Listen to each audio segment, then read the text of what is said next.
Hello बच्चों, हम लोग जान रहे थे लेखिका महादेवी वर्मा के बारे में। महादेवी वर्मा का जन्म 26 मार्च सन 1907 में हुआ था। उन्हें आधुनिक मीराबाई कहा गया है। महादेवी वर्मा को आधुनिक मीराबाई भी कहा जाता है। वे हिंदी साहित्य में छायावादी युग के प्रमुख स्तंभों जयशंकर प्रसाद निराला और सुमित्रानंदन पंत के साथ चौथे स्तंभ के रूप में जानी जाती हैं। वे अंतिम समय तक प्रयाग महिला विद्यापीठ की प्रधानाचार्य बनी रहीं। उनकी प्रमुख कृतियां हैं निहार, रश्मि, नीरजा, सांध्य गीत, दीपशिखा, अतीत के चलचित्र, स्मृति की रेखाएं, पथ के राही आदि।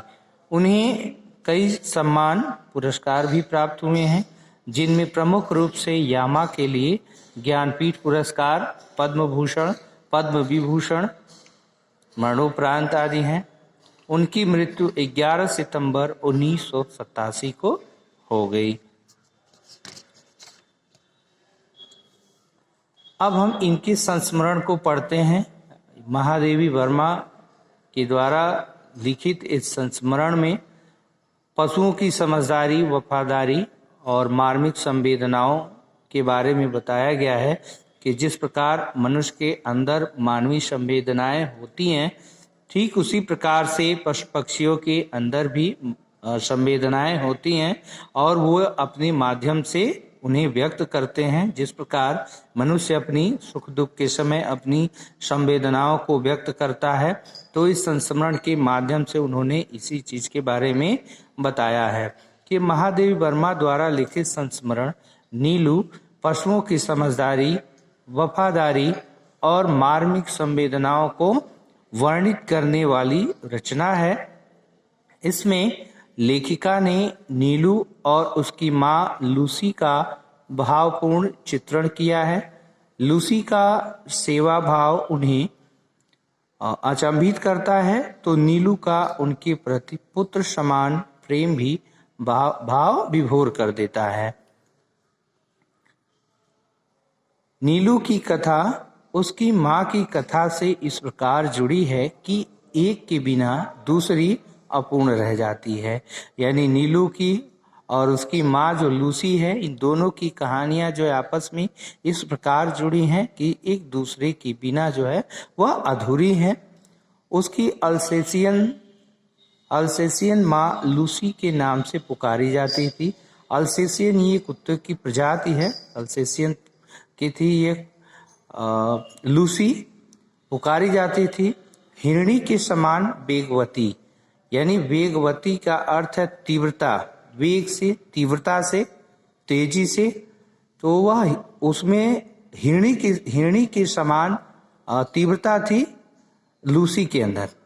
सांचे में ढली हुई देह, जिस पर काला आभास देने वाले भूरे पीले रोम, यानी काला आभास देने वाले भूरे पीले रोम, यानी जो छिद्र, जो रोए हैं उसके शरीर के ऊपर, बुद्धिमानी का पता देने वाली काली पर छोटी आंखें और बुद्धिमानी का परिचय देने वाली उसकी आंखें, सजग बड़े कान और सघन रोएदार तथा पिछले पैरों के टखनों को छूने वाली पूंछ। सजग बड़े कान, कान कुत्ते के जैसे ही आवाज सुनते कान खड़े कर देते हैं। सजग बड़े कान और सघन रोएदार तथा पिछले पैरों के टखनों को छूने वाली पूंछ। बड़े कान और सघन रोएदार, घना, सघन का अर्थ है घना, रोएदार तथा पिछले पैरों के टखनों को छूने वाली पूंछ। उसकी पूंछ यानी लंबी थी, जो पिछले पैरों के टखनों तक पहुंचती थी। सब कुछ उसे राजसी विशेषता देता था, ने जो कुछ भी था सब उसको राजसी विशेषता देता था, यानी वो सुंदर प्रतीत होती थी, सुंदर दिखाई देती थी। उसकी घने पूंछ, रोएदार बाल जो है उसके शरीर पर अत्यंत सुंदर प्रतीत होते थे। थी भी तो वह सामान्य कुत्तों से भिन्न, और क्या करें कि वह थी भी सामान्य कुत्तों से भिन्न यानी अलग थी। उत्तरायण में जो पगडंडी दो पहाड़ियों के बीच से मोटर मार्ग तक जाती थी, उत्तरायण में यानी उत्तर दिशा में जो पगडंडी दो पहाड़ियों के बीच से मोटर मार्ग तक जाती थी। मोटर मार्ग यानी जिस रास्ते पर गाड़ियां वगैरह चलती थी, मोटर चलते थे, उसके अंत में मोटर स्टॉप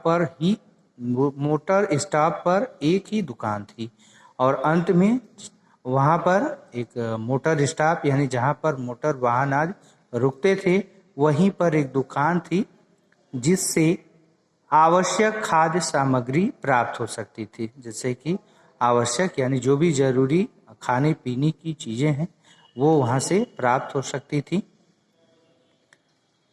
शीतकाल में यह रास्ता बर्फ से ढक जाता था और ठंडक के समय, जैसा कि हम जानते हैं कि पहाड़ों पे ठंडक के समय बर्फ गिरते, बर्फ से सड़कें ढक जाती हैं, तो शीतकाल में यह रास्ता भी बर्फ से ढक जाता था। तब दुकान तक पहुंचने में असमर्थ उत्तरायण के निवासी, और उस स्थिति में जो उत्तरायण के निवासी थे वह दुकान तक पहुंचने में असमर्थ हो जाते थे, यानी वह दुकान तक नहीं पहुंच सकते थे बर्फ की वजह से के कारण।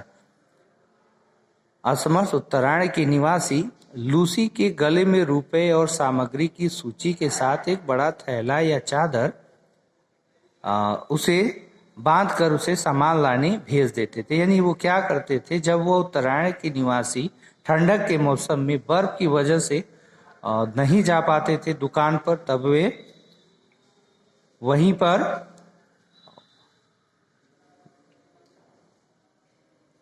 उस लूसी की गले में पैसे और चादर बांध देते थे और उसे सामान के लिए भेज देते थे, और वो बढ़ते ही बड़ी स्पीड से दुकान की दिशा की तरफ जाती थी। बर्फ में मार्ग बना लेने की सहज चेतना के कारण वह सारी रुकावटों को पार कर दुकान तक पहुंच जाती। बर्फ में मार्ग बना लेने की सहज चेतना यानी उस कठिन परिस्थितियों में भी वह बर्फ में रास्ता आसानी से बना लेती थी, इसके कारण वह सारी रुकावटों को यानी रास्ते में आई बाधाओं को पार कर दुकान तक पहुंच जाती। दुकानदार उसके गले से कपड़ा खोलकर रुपए, सूची आदि लेने के उपरांत सामान की गठरी उसके गले या पीठ से बांध देता और लूसी सारे बोझ के साथ बर्फीला मार्ग पार करती हुई सकुशल लौट आती। देखिए दुकानदार क्या करता है, उसके बाद उसके गले से कपड़ा खोलकर रुपए और सूची आदि लेकर के, सूची यानी जो सामान की पर्ची जो रसीद होती, और उसको लेने के बाद वह सामान की गठरी को उसके गले या पीठ से बांध देता था दुकानदार, और लूसी सारे बोझ के साथ उस बर्फीले दुर्गम रास्ते को पार करके सकुशल लौट आती गांव में। यानी एक मनुष्य की तरह जैसे अपना रोज का काज वह करता है, ठीक उसी प्रकार से लूसी भी अपने कार्य को अंजाम देती थी। किसी किसी दिन तो उसे कई बार आना जाना पड़ता था, यानी कभी कभार ऐसा भी होता था कि वह एक दिन में कई बार जो है उस दुकान पर आती जाती थी।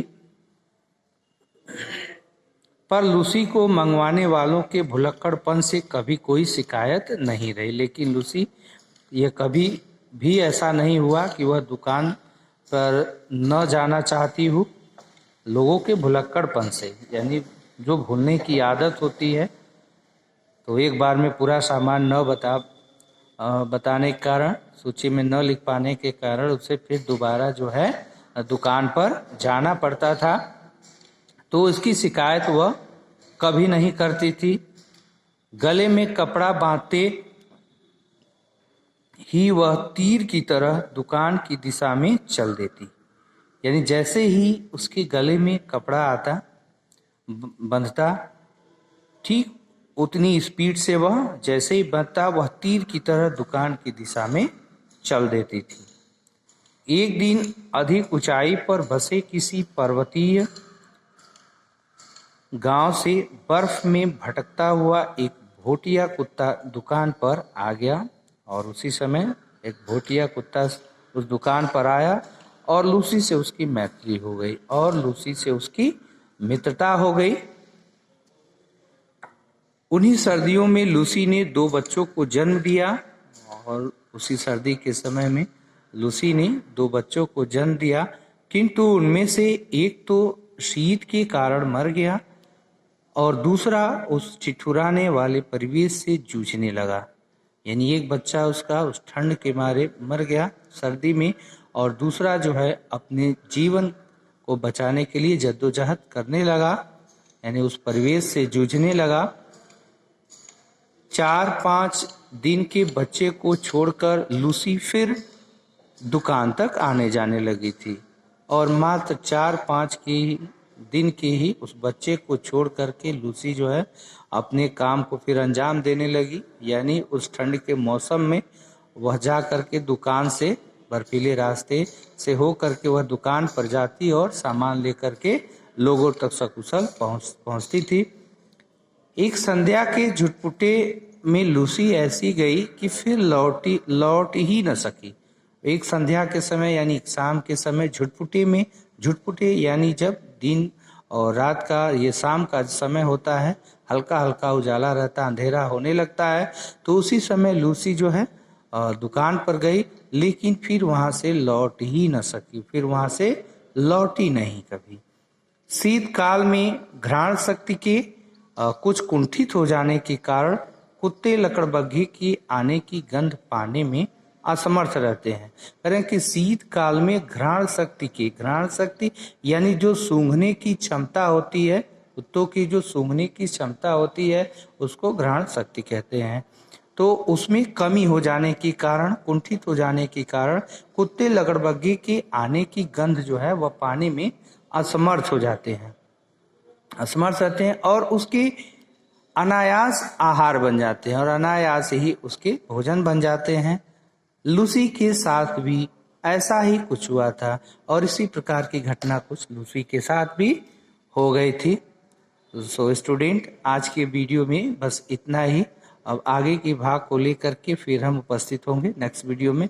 सो student, take care, bye bye.